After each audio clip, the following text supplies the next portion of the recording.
یہودی جنہیں قرآن کریم میں بنی اسرائیل کہا گیا ہے، دراصل حضرت یعقوب علیہ السلام کی اولاد ہیں،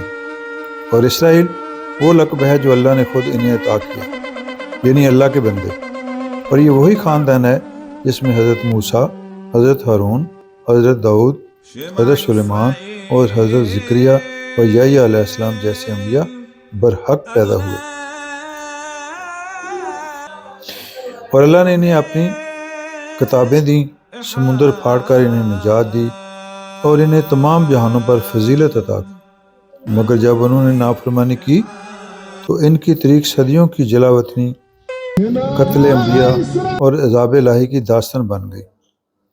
اور اب ذرا یروشلم کا نقشہ ذہن میں بٹھا لیں۔ یہاں وہ مقام ہے جسے یہودی ہیکل کہتے تھے،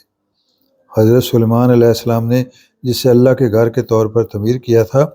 اور یہی وہ قبلہ ہے جس کی طرف صدیوں تک انبیاء نے رخ کیا۔ لیکن یہ ہیکل 2 بار تباہ ہوا۔ پہلی بار بابل کے بادشاہ بنو قد نظر نے، اور دوسری بار 80 عیسوی میں رومیوں نے۔ اور جب رومیوں نے دوسرا ہیکل زمین بوس کیا تو انہوں نے اس کی دیواروں کو اتنا مسمار کیا کہ صرف ایک مغربی دیوار کی تہہ باقی رہ گئی۔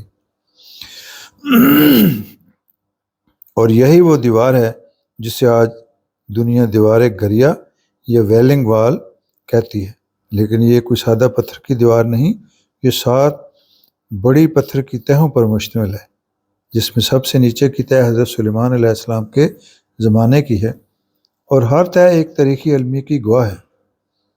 یہودیوں کا عقیدہ ہے کہ اس دیوار کے پیچھے وہ مقام تھا جہاں اللہ کی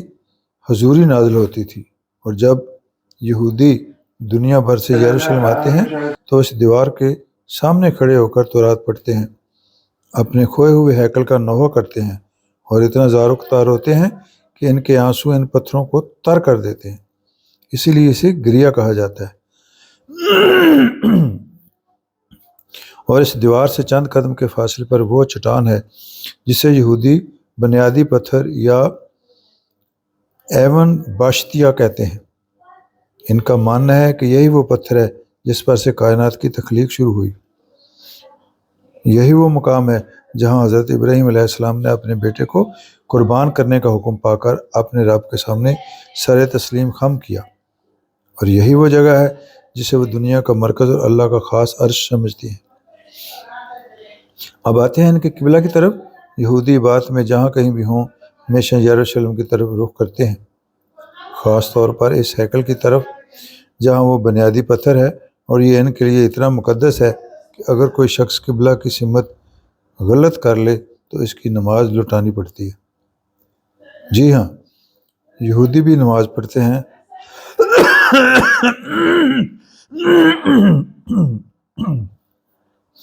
اور ان کی نماز کا نظام بھی مسلمانوں کی طرح مخصوص اوقات میں منظم ہے۔ وہ دن میں 3 بار نماز پڑھتے ہیں، صبح کی نماز شجریت، دوپہر کی منہا اور شام کی مہریو، اور ہر نماز میں وہ مخصوص دعائیں پڑھتے ہیں جو صدر ترتیب کے مطابق ادا کی جاتی ہیں۔ نماز کے دوران وہ اپنے سر پر چھوٹی سی ڈبیا ٹیفلن باندھتے ہیں جس میں تورات کی آیات ہوتی ہیں، اور کندھے پر ایک خاص چادر تولیت اوڑھتے ہیں، اور سجدہ نہیں کرتے بلکہ گھٹنوں کے بل جھک کر اور کمر جھکا کر برخ یعنی دعا کرتے ہیں۔ اور یہ ان کی عبادت کا ایک چھوٹا سا حصہ ہے، کیونکہ ان کے ہاں تو 612 احکامات ہیں جنہیں متسوت کہتے ہیں۔ یہ وہ تفصیلی احکامات ہیں جو تورات کے 5 کتابوں میں پھیلے ہوئے ہیں، جن میں سے 228 احکامات کرو کے ہیں اور 305 احکامات مت کرو کے ہیں، اور یہ احکامات ان کی زندگی کے ہر پہلو کو کنٹرول کرتے ہیں۔ کھانے پینے کے اصول، کوشر قوانین کہ سور کا گوشت حرام ہے، دودھ اور گوشت کو ایک ساتھ پکانا حرام ہے، جانور کو خاص طریقے سے ذبح کرنا ہوتا ہے، لباس کے قوانین کہ اون اور کتان کو ملا کر پہننا منع ہے، معاشرت کے قوانین، اور یہاں تک کہ ختنہ بھی ان احکامات میں سے ایک اہم حکم ہے۔ وہ حضرت ابراہیم علیہ السلام کی سنت کو مانتے ہوئے ہر لڑکے کی پیدائش کے 8ویں دن ختنہ کرتے ہیں، اور اسے بریت ملا یعنی اللہ کا عہد کہتے ہیں۔ اب ایک انتہائی حیران کن اور متنازع موضوعات ہے جس نے صدیوں سے مسلمانوں کے ذہنوں میں سوالات پیدا کیے، وہ ہے شجر غرقد یا شجر غرقت۔ خود رسول اللہ صلی اللہ علیہ وآلہ وسلم نے ایک مشہور حدیث میں فرمایا، قیامت اس وقت تک قائم نہیں ہوگی جب تک مسلمان یہودیوں سے جنگ نہ کریں اور مسلمان انہیں قتل کریں، یہاں تک کہ یہودی پتھر اور درخت کے پیچھے چھپیں گے تو پتھر اور درخت کہیں گے کہ اے مسلمانوں، میرے پیچھے یہودی ہے، آ کر اسے قتل کر، مگر غرقد کا درخت نہیں کہے گا کیونکہ وہ یہودیوں کا درخت ہے۔ صحیح مسلم۔ اس حدیث کی بنا پر بہت سے لوگ یہ سمجھتے ہیں کہ یہودی خود اس درخت کو مذہبی حکمت عملی کے تحت لگاتے ہیں تاکہ قیامت کی جنگ میں انہیں پناہ مل سکے، لیکن حقیقت یہ ہے کہ یہودیوں کی کسی مذہبی کتاب میں اس درخت کو خاص اہمیت نہیں دی گئی، نہ وہ اسے کسی مذہبی فریضے کے تحت لگاتے ہیں، بلکہ یہ ایک الہامی پیش گوئی ہے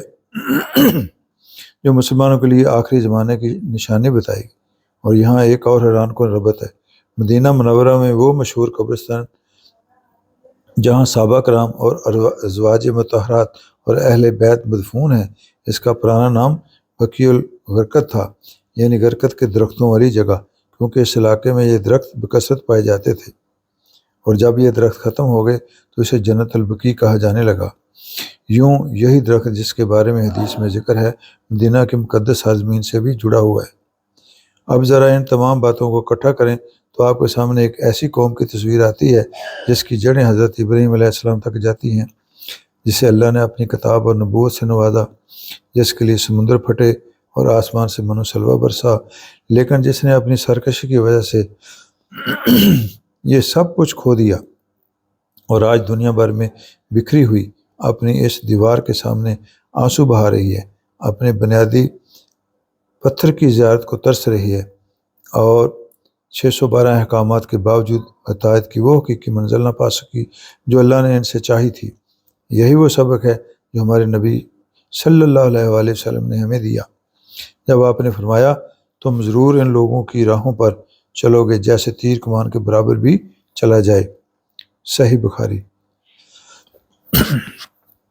یعنی اگر ہم نے اپنی عبادت کو رسم بنا لیا، اپنے احکامات کو صرف نظریہ بنا کر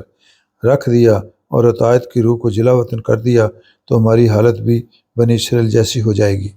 اور پھر ہم بھی اپنی کھوئی ہوئی عزت کے لیے دیواروں کے سامنے رو دیں گے۔ یہ سفر جتنا دلچسپ ہے اتنا ہی رلا دینے والا بھی ہے، کیونکہ یہ ہمیں آئینہ دکھاتا ہے کہ مذہب صرف عقائد کا مجموعہ نہیں بلکہ اطاعت کا نام ہے، اور سچی اطاعت وہ ہے جو اللہ کے آخری نبی صلی اللہ علیہ وآلہ وسلم کی سنت کے سانچے میں ڈال جائے، ورنہ کوئی دیوار، کوئی پتھر اور کوئی درخت آپ کو عذاب سے نہیں بچا سکتا۔ اللہ نگہبان۔